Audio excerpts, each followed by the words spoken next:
কুমিল্লার মনোহরগঞ্জ উপজেলার ৬ নং মহিষাতোয়া ইউনিয়ন পরিষদ নির্বাচনে চেয়ারম্যান প্রার্থী উপজেলা বিএনপির সদস্য আব্দুল কাদের চৌধুরীর একটি হোন্ডা শোভাযাত্রা অনুষ্ঠিত হয়েছে।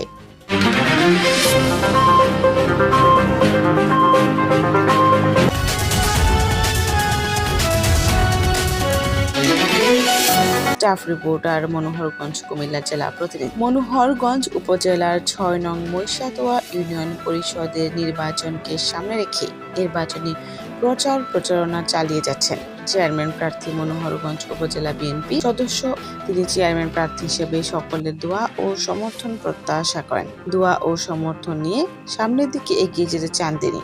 এছাড়াও ইউনিয়নের বিভিন্ন এলাকার অসমাপ্ত কাজগুলো সমাপ্ত করতে চান।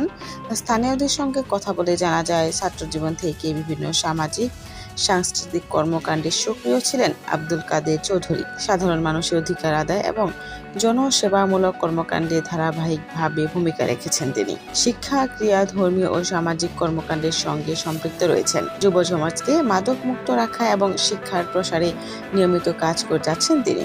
এলাকাবাসীর মতে বর্তমান সময়ে তরুণ, শিক্ষিত ও জনবান্ধব নেতৃত্বের প্রয়োজন রয়েছে।